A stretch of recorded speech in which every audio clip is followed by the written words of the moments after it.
kali ini kita akan membahas seputar STEV, yakni kaki pengkor sejak lahir. Kenali dan tangani.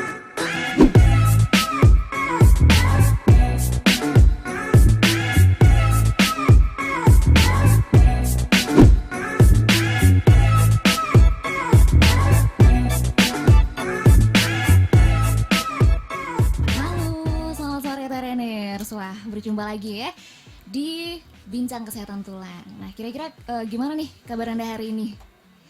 Ya pastinya sudah ada saya Tia dan pastinya gak sendirian juga gitu kan. Karena sudah ada yang menemani saya nih, dokter residen cantik dari RSO. Nah dok, kira-kira buat sore ini kita bakal ngebahas soal apa aja sih? Untuk sore ini kita akan membahas tentang CTEV, kelainan CTEV yang paling sering kita kenal dengan istilah kaki pengkor. Nah, CTEV ini biasanya sering terjadi pada bayi yang baru lahir. Nah itu yang kayak gimana sih dok sebenarnya? Terus kira-kira apa saja yang ditemukan dari bayi yang dinyatakan dia itu terkena STEV? Oke, gini Mbak Tia. Jadi untuk kaki pengkor itu sendiri itu merupakan suatu penyakit atau kecacatan bawaan yang terdapat pada kaki bayi. Jadi sesungguhnya penyebabnya itu tidak diketahui secara pasti. Namun pada kaki pengkor ini itu terjadi kelainan anatomis atau pada tulangnya dan ada kekakuan otot dan tendon pada bagian dalam kaki sehingga kakinya itu otot-ototnya pendek dan menarik ke dalam. Biasanya ini kalau berdasarkan ini terjadi 1 sampai 2 kelahiran dalam 1000 kelahiran. Jadi pada artinya 100.000 bayi itu lahir dengan kaki pengkor per tahunnya di dunia. Nah, untuk data di RSOP yang pernah kita tangani itu ada sekitar 224 bayi dengan kasus kelainan CTEV atau yang kita kenal dengan kaki pengkor ini. Untuk yang bagaimana sih tadi sesuai dengan pertanyaan Mbak Tia, bagaimana sih gambaran seorang bayi itu, bagaimana kita mengenali bahwa bayi itu mengalami kaki pengkor atau kecacatan bawaan tadi. Biasanya kakinya itu akan berbentuk seperti kacang atau seperti yang kita kenal dengan bean shaped foot. Kemudian tidak adanya lipatan normal pada tumit. Ya, tumit itu kita ketahui ada urat atau tendon yang melekat, yang kita sebut dengan Achilles ya. Kemudian biasanya betis anaknya kecil karena mengalami atrofi dari otot-otot betisnya. Selain itu, kakinya juga akan membengkok ke dalam. Tuh. Tapi kalau STEV ini bisa ditangani ya dok? Bisa diobati gitu kan Iya, pastinya? benar. Jadi kalau kelainan ini segera ditangani medis, relatif lebih mudah dan hasilnya sangat baik. Jadi semakin cepat kita kenali, semakin cepat kita tangani, hasilnya akan lebih baik. Biasanya pada usia kelahiran 1 sampai 2 minggu kalau kita lakukan penanganan yang tepat dan oleh ahli yang tepat, hasilnya akan baik. Kalau untuk pemeriksaannya sendiri nih dok, kira-kira di RSOP sendiri ada klinik STEV-nya nggak sih? Untuk di RSOP kita sudah ada klinik CTEV yang biasanya dengan penanganan dilakukan ponseti case atau klinik ponseti, nanti akan ditangani oleh expert.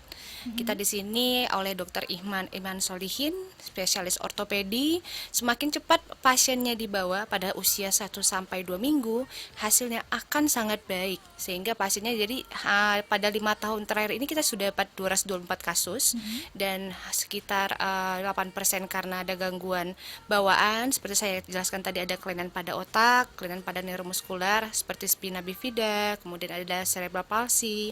Cuman pada kasus yang murni CTEV atau murni kaki pengkor ditangani dengan pemasangan gips, hasilnya baik dan pasiennya kebanyakan kontrol saat ini sudah jalan.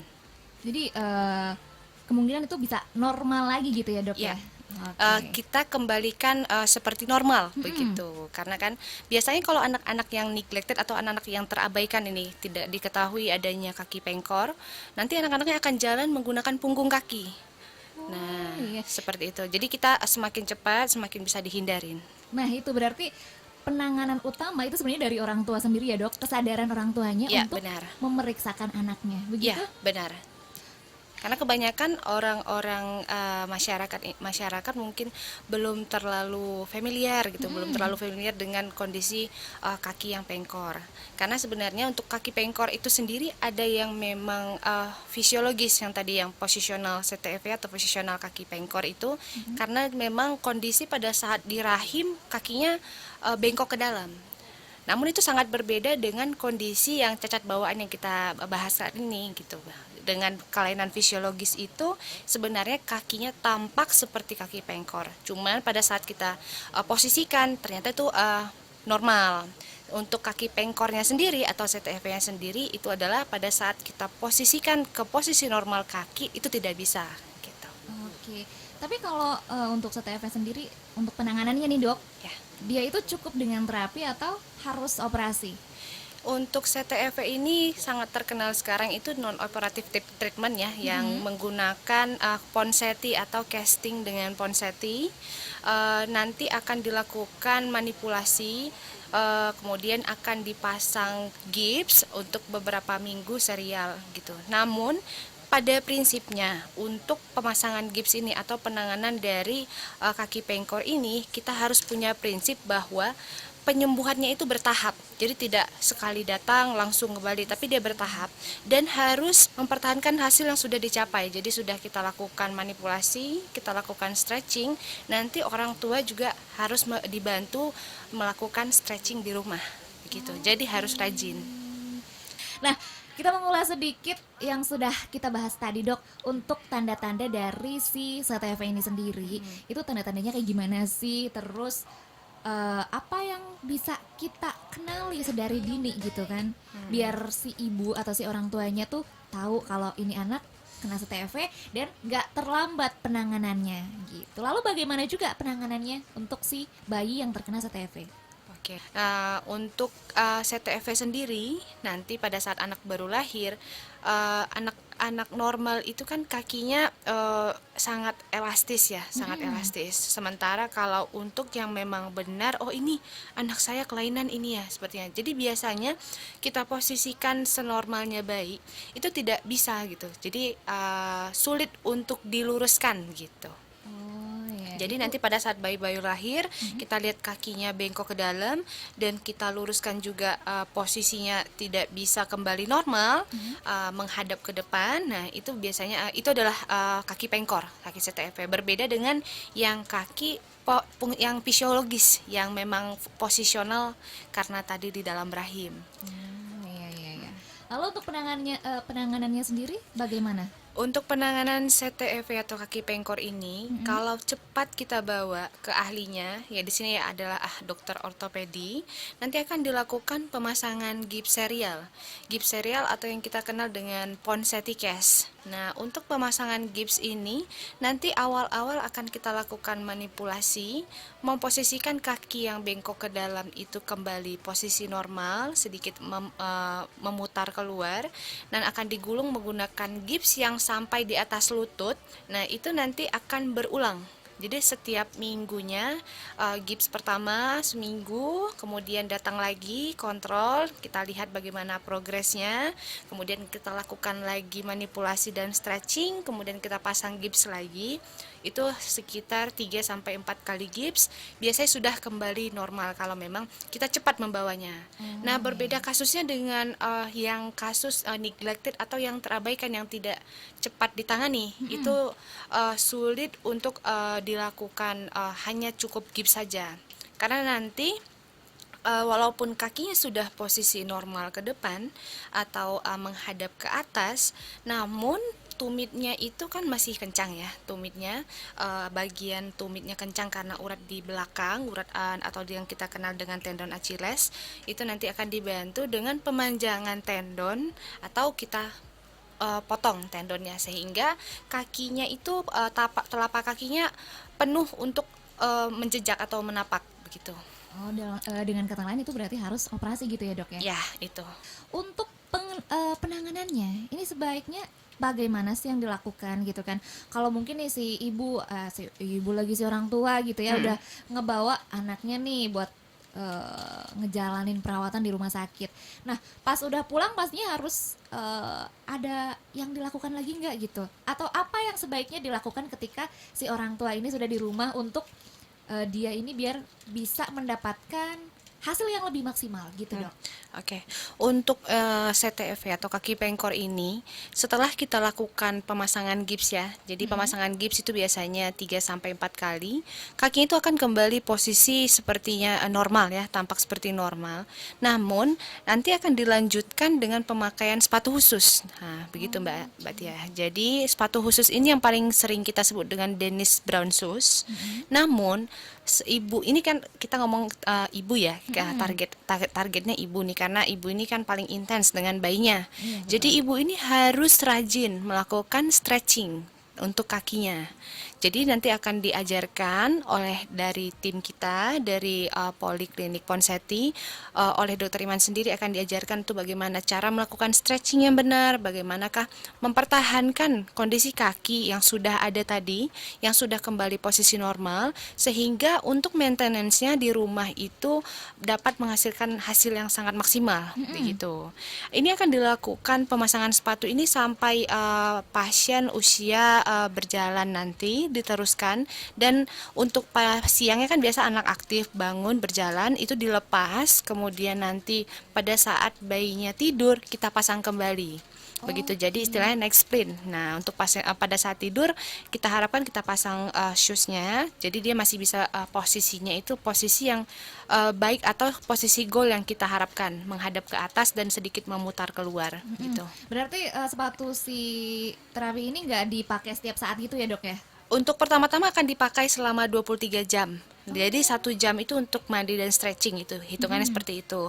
Nanti Pak itu selama 3 bulan, setelah kita lakukan posisional dengan gips itu sama halnya juga dengan setelah kita lakukan operasi. Jadi pasien-pasien yang tadi yang kakinya sedikit rigid, masih tumitnya itu masih menjinjit, nanti kita bantu dengan operasi kecil minimal dengan pemanjangan tendon urat belakang, tendon Achillesnya, nanti akan dipasang menggunakan gips kembali selama sampai 2-3 minggu, dan dilanjutkan menggunakan sepatu khusus Dennis Brown tadi. Itu selama 3 bulan. Selanjutnya itu barulah kita lakukan setelah 3 bulan itu next sprint. Cukup pada saat tidur siang atau pada saat tidur malam. Jadi Gitu. intensitas memakai sepatunya semakin kesini semakin berkurang. Semakin berkurang gitu. Oke. Kalau misalnya si ibu kadang kan apa namanya, ada orang tua, apalagi orang tua yang baru gitu kan, baru jadi orang tua nih, terus anaknya kena CTV gitu kan, takut gitu untuk melakukan stretching, itu gimana, Dok, caranya untuk mengatasi ketakutannya itu? Nah, untuk itu pada saat di poliklinik nanti kita harus mengajarkan kepada ibu, kepada orang tua bahwa dengan kondisi seperti ini kita harus punya kesepakatan gitu. Jadi punya deal-dealan nih ceritanya, bahwa dengan melakukan maintenance stretching ini akan mendapatkan hasil yang maksimal. Dengan kebalikannya adalah jika kita tidak melakukan stretching, kondisi kembali atau repetisi menggunakan gips itu akan bisa terjadi gitu. Jadi tidak, kita kan kembali ke prinsip tadi bahwa harus mempertahankan hasil yang sudah dicapai gitu dengan teknik atau treatment yang bertahap. Namun jika sudah bukan berarti ini sudah kembali, jadi kita malas-malesan untuk melakukan stretching, tidak mau melakukan stretching, sepatunya tidak dipakai, itu bisa beresiko kembali posisinya tidak anatomis lagi. Oke, berarti Gitu. harus dilakukan perawatan bener-bener yang harus sampai dia tuh dinyatakan normal gitu, Dok? Iya, biasanya itu pada usia anak sudah 4 tahun. Jadi sudah 3-4 tahun itu sudah dilakukan koreksi menggunakan shoes, menggunakan gips. Awalnya dilanjutkan menggunakan Dennis Brown shoes, dan pada saat usia 3-4 tahun biasanya sudah kembali normal. Gitu. Sebenarnya bukan normal. Jadi istilahnya adalah tampak seperti normal gitu. Lalu untuk penanganannya sendiri, Dok, kalau misal kayak RSOP gitu ya, itu gimana caranya? Langsung daftar sajakah atau mungkin ada batasan usia nggak sih? Nah, untuk klinik Ponseti kita atau Poli Ponseti kita di sini menerima semua kasus ya, semua kasus dengan baik itu murni kaki pengkor, murni CTEP, idiopatik CTEP, atau juga karena kelainan bawaan seperti tadi cerebral palsy, spina bifida yang menyebabkan terjadinya kaki pengkor ini, itu kita tangani di sini. Namun untuk treatmentnya ya alangkah lebih mudah jika tadi orang tua pada usia kelahiran 1 sampai 2 minggu lebih cepat membawa ke dokter ahli, dokter ortopedi di sini. Karena semakin muda usia pasien itu, repetisi untuk pemakaian gips itu semakin sedikit. Jadi mungkin yang dengan usia 1 sampai 2 minggu cukup dilakukan 3 atau 4 kali pemasangan gips, biasanya sudah menggunakan sepatu dan tidak perlu ditambah dengan operasi yang tadi pemanjangan urat Achillesnya, begitu, tendon Achillesnya. Tapi pada kasus neglected ada juga pasien kita yang sudah usia di atas 1 tahun, bahkan sudah berjalan, ya dengan kesalahan seperti ini anak itu akan berjalan menggunakan punggung kakinya.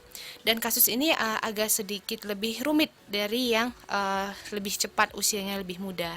Jadi nanti akan dibantu dengan tindakan operasi dengan cara bukan hanya untuk tendonnya saja, mungkin kita lakukan manipulasi untuk bagian otot-otot pada bagian punggung yang di belakang kaki, yang bagian belakang.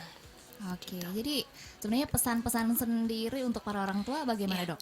Pesannya adalah kita harus segera mengenali ya apa sih sebenarnya kaki pengkor itu dan kemanakah harus dibawa ya. Untuk kasus ini dibawa ke ahli ortopedi, kita di RSOP juga sudah ahlinya, kemudian sudah ada kliniknya atau poliponsetinya dan sudah ada penanganannya, dan kasus-kasus yang berhasil cukup banyak. Dari sekian kasus yang kita tangani sekitar 224, karena kan kita ketahui ini kan jarang terjadi, tidak semua anak-anak tuh mengalami kaki pengkor. 1 dari 1000 kelahiran. Nah, tapi pada saat kita lakukan lebih cepat, lebih agresif, nah anak itu saat ini sudah datang ke kita, sudah berjalan, sudah kakinya kembali posisi normal, begitu. Oke, ternyata selesai sudah obrolan kita sore hari ini, Dok. Wah, terima kasih sekali nih untuk kehadirannya di Tera FM gitu ya. Dan buat trainers di rumah jangan lupa untuk Anda juga pastinya jangan takut-takut ya buat pergi ke rumah sakit gitu ya, memeriksakan anaknya kalau memang dirasa kayak ada tanda-tandanya terkena CTEV. Jangan sampai telat penanganannya. Begitu, Dok? Ya, benar. Semakin cepat, Oke. semakin baik. Oke, thank you trainers di rumah yang sudah mendengarkan kita gitu ya. Dan jangan lupa RSOP alamatnya ada di mana? Ada di Jalan Suparji Rustam nomor 99 Purwokerto. Udah dijawab ya? Dia pamit. Wassalamualaikum warahmatullahi wabarakatuh.